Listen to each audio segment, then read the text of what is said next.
This is breaking news from the Las Vegas Review-Journal, sponsored by Michael Gaughan's South Point Hotel, Casino, and Spa. About what we need to do better and how all of us can contribute to a better performance. And it's our choice as to how we use this. You know, you can either use it as a huge positive and grow and get significantly better and improve, or or not. So we're going to try to do that today.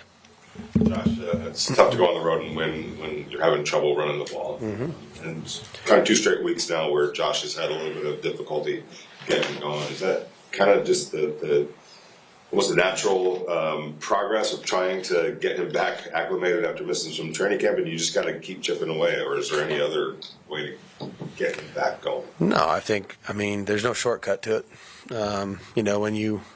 When you're going to run the ball, I think a lot of people have to do their jobs well. It's no different than pass protection, in the passing game. I mean, on offense, if you want to have a successful play, you're going to need 11 guys to do what's asked of them, or at least do it competitively. We may not win every matchup, but we got to do it certainly better than what we did yesterday, for sure. So it's not one thing. We've got to block the right people. We got to sustain our blocks. We got to finish. If we have an opportunity with double teams, we got to do a good job of moving our double teams and create an entry point. We got to read the runs, the way JJ reads them, and get downhill. The receivers got to block. We got to get a body on the linebackers. I mean, you name it, we did it. We took a turn, not doing it nearly well enough. So, and that's my job, and we'll get it fixed. You say part of that is not being able to throw downfield right now. Defenses are packing the box a little bit more and maybe try to loosen that up to give Josh more running lanes. I'm not sure I understand what the question is. Not being able to throw the ball downfield effectively right now. Do you think that's going to? I don't think that's a problem. I think we threw the ball downfield yesterday some. We threw it the ball, there's opportunities that we have, maybe haven't converted on, or some other things that go on those things, but certainly we have plenty of opportunities to do both, I would say. So I don't think that's really a big factor in this. I think we got to do a lot of things better, if we want to run the ball the way we can run the ball. So a lot of work ahead of us. There were a couple sequences, a few of them, where you did get the ball downfield. Mm-hmm. You go to the run, it's knocked back, and now you're in 2nd and 13, 2nd and 14. Yep. Which obviously we're not where you want to be. But how does that change things when you're backed up like that, especially after a kind of a big play, getting some momentum, want to run it and get some more momentum and getting Yeah. I mean, look, every time you hand the ball off, you want it to be 2nd and 6 or more if it's a first down play. So, a team that runs the ball well is averaging 4.5 a carry or more, and we obviously we've had some experience running it well last season, and we need to get back to what we have been good at in the past. But there's no shortcut. Every guy, we all have a job to do. We have a job to do as a coaching staff of putting together the right plan so that we have a chance to be successful, and we just got to execute better across the board. Like I said, there's no, you could have 6 guys do the right thing, and the other 4 or 5 don't, and it's a problem. So the burden, we all bear the burden, and it starts with me, and I got to do a better job of putting us in the right spots, and we got to execute better. It's only been in the game. Bilal Nichols went down with an injury, but came in, and Byron Young, the rookie, kind of got a couple of snaps. Just with him kind of getting put into the fire this early, what did you like from him so far? Yeah, Byron, he played last week too, so he's part of our rotation, and he's got good length and strength. He's still learning how to handle all the different things, the multiples that you see in the NFL. But we got some good snaps out of Byron, and then some things that we got to improve on and learn from, like all rookies. There's definitely that's going to be the case for a while now. With the young guys. So, we'll see the film today, and hopefully we'll get better from week 2 to 3.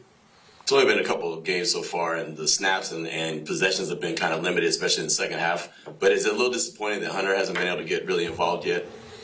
I mean, I would say I'm disappointed just in our overall ability to be more productive than what we've been. And Hunter, again, Hunter's done his job the right way, and a lot of times the passing game, as you know, is a function of us doing the right thing, and also the defense gets a vote. You know what I mean? So depending on the coverages they choose to play, it may open up some other things, or it may give us an opportunity to throw a person like Hunter or the tight ends, whatever, the ball inside. So. There's been some missed opportunities on our part, but I don't think that's a function of Hunter. So we got to do a lot of things better. He should have gotten the ball more than he did yesterday. I think there was more opportunities than that, but protection has to be good. Reading the coverage has to be good. Blitz pickup. There's a lot of things that will happen before any receiver or tight end will get the football. So. Much to improve upon, but I'm not concerned about Hunter. I also want to ask you real quick about Patrick Graham being up in the booth. Is that just a different look, a better look? Yeah, we had a long conversation about that in the off season, and there's people that prefer it both ways. Some people prefer to be down, some people prefer to be up. PG's been down most of the time of his career. We kind of took a peek at it in the preseason and kind of liked the way he was able to see everything. So I've never called a game from up there. Obviously, I wouldn't do that now. But I think there's plenty of coordinators in the league that, they're up there. They feel like they got a great bird's eye view of what's going on, and you can see things more in real time and have an understanding of what happened or didn't happen. So. I think we're, feel decent about where we're headed in that regard, and so I think we'll stick with that. Josh, with full appreciation that there's limited in what you can say about Chandler Jones and what's going on with there, but from a roster standpoint, he is taking up a roster spot right now, and obviously those are pretty valuable in this league when you're talking about a game day and that type of thing. Is there anything? Any update or how troublesome is it to kind of manage a team? No update. We just manage it the best we can. You know what I mean? So it is like I said, it's a personal, private matter, and there's nothing until there's something that that I can talk about. There's not much I can talk about. Dave Myers and Devontae? Tastes good. Tastes good, and Jacoby's just going through the process in terms of coming back. So. I'm not going to say anything about where I feel like that is or isn't yet, because again I could be wrong quickly. So Tay's good. Jacoby's headed in the right direction, and we'll see how this week goes. See that block kick last night by the Patriots? I did not. Oh, with the guy running from the side or whatever, and then I think I heard about it more than I saw. I didn't really see it, but sounded like an interesting way to go about it. See that being a thing now? I don't know. Maybe if it works, it has a tendency to be stolen. That's what the nature of the profession of coaches is all about. So. I know toward the end of the game, but Zamir got some touches and gave you a little shot to arm with his running. Can you see that being somebody that you lean on a little bit more moving forward? Again, I don't think. Zamir did some decent things until he put the ball on the ground. So.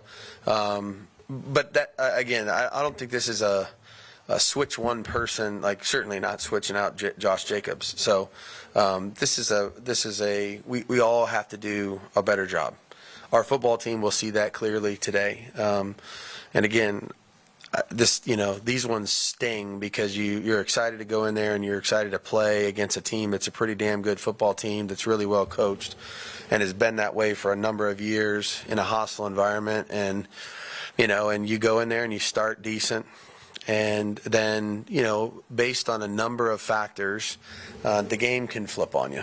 And when the game flips on you, it feels like it gets out of hand, and but when you watch the tape, you're going to see the why. And I think the opportunity is there for our team if we want to take advantage of it to try to avoid this from happening again, because there's certain things we can do a lot better than what we did yesterday. Again, give them all the credit in the world. They outplayed us, outcoached us, out-executed us, and that's the reason why they won. But we can learn from this and be better for it, and that's the hope and the goal for today.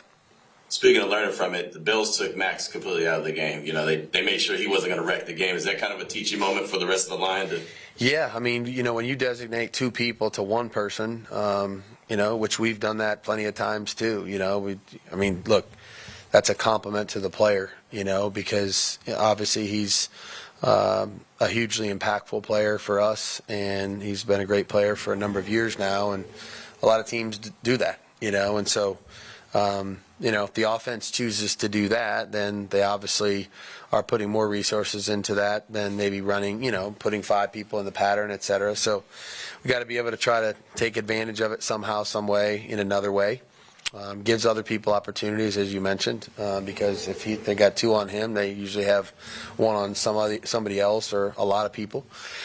So there's opportunities that are there that will present themselves. We just need to be able to try to take advantage of it. But look, complementary defense is when they do this to try to limit somebody, they're going to give themselves an opportunity to, there could be a weakness somewhere else, and that's just, we got to find it, and when those guys, we have other people that can make plays, and when they do, then maybe some of that other stuff goes away. So there's no shortcut to that either. When they do something to try to limit a strength of yours, you got to try to find another way to be impactful.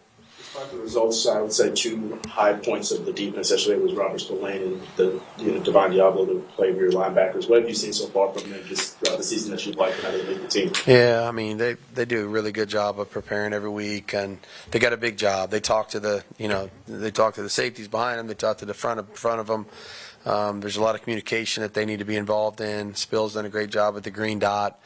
And I thought they played hard yesterday. I don't think, there's not going to be too many guys that would say that we all played well yesterday.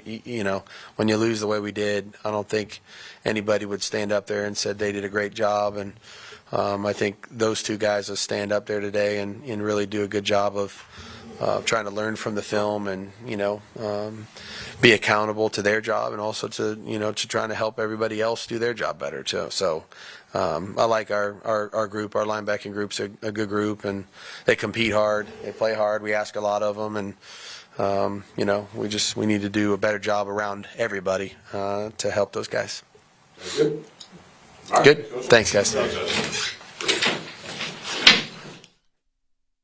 You've been watching breaking news from the Las Vegas Review-Journal, sponsored by Michael Gaughan's South Point Hotel, Casino, and Spa.